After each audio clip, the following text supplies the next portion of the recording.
Bonjour à tous. Voilà une nouvelle vidéo sur le thème du pivot stratégique qui va nous permettre de répondre à l'épineuse question du pourquoi. Effectivement, le pourquoi est important et il rejoint le quand. On pense souvent que le pivot stratégique s'opère quand ça va mal. Effectivement, dans une telle situation, il s'impose, mais je dirais qu'un pivot stratégique s'organise et se réalise tout au long de la vie de l'entreprise, notamment quand tout va bien et que l'entreprise est saine et sereine. Dans le premier cas, on pivote parce qu'on y est contraint. Dans le deuxième cas, on pivote parce qu'on l'a décidé. Abordons dans un premier cas le pivot imposé par la situation de l'entreprise, quand celle-ci se dégrade et commence à impacter ses liquidités. Les causes de cette dégradation sont multiples et variées. Une arrivée tardive sur le marché, comme l'entreprise Kodak, qui n'a pas su prendre le virage du numérique, un marché devenu trop concurrentiel avec le temps qui impacte les prix du marché, une mauvaise cible identifiée au départ, un produit qui ne répond pas parfaitement aux attentes des clients, la dépendance à un client qui rend l'entreprise fragile et peut l'impacter fortement en cas d'évolution de la stratégie de son client. L'arrivée de nouveaux produits, concurrents ou produits de substitution qui déstabilisent le marché, des grèves à répétition, sectorielles ou nationales, et une crise sanitaire. Prenons le cas du marché aérien.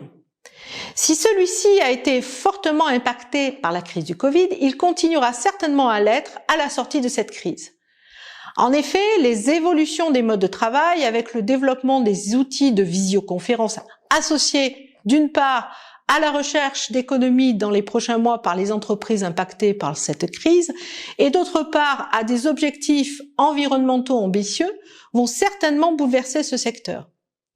Ainsi, les compagnies low cost boostées par le besoin de voyager de millions de confinés devraient retrouver rapidement le chemin de la croissance.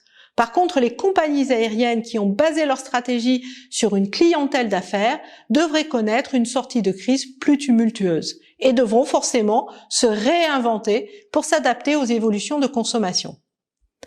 Comme vous voyez, les raisons de dégradation d'une situation sont multiples. Elles résultent des choix stratégiques de l'entreprise, mais aussi des évolutions de son environnement et de son marché. Dans ce cas, le pivot stratégique aide l'entreprise à repartir vers une autre direction et lui donne ainsi une nouvelle chance. Mais comme je l'ai dit précédemment, il est préférable de pivoter quand tout va bien. À ceux qui me poseraient la question, mais pourquoi pivoter? Tout va bien. Je répondrai ceci. Pivoter quand ça va bien permet d'une part d'assurer le développement de l'entreprise progressivement et en minimisant les risques. D'autre part, il redonne une nouvelle perspective à l'entreprise. Il la pousse à faire preuve d'imagination, à innover dans ses façons de faire, dans les produits qu'elle propose. Plusieurs raisons peuvent pousser le chef d'entreprise à pivoter quand tout va bien.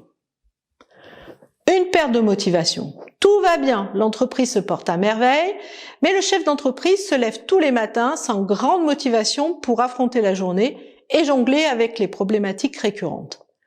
Dans ce cas, il est temps de pivoter pour redonner le goût d'entreprendre. Il s'agit de redonner du sens pour créer l'action.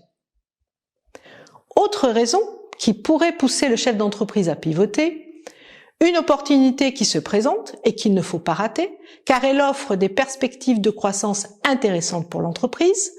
Rappelons-nous de l'exemple de Zodiac, qui, à la sortie de la Seconde Guerre mondiale, constate l'engouement des Français pour la navigation de plaisance et se positionne sur ce nouveau marché, notamment en proposant son fameux bateau pneumatique.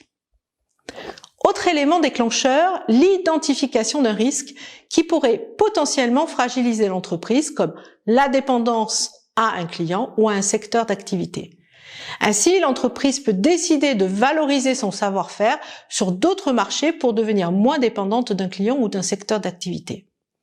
En conclusion, il est vital pour l'entreprise de pivoter quand ça va mal, mais pivoter quand tout va bien est tout aussi vital, car il met en mouvement, remotive les troupes et surtout évite à l'entreprise de se reposer sur ses acquis, ce qui pourrait la conduire à terme à vivre une situation critique. Merci pour votre attention.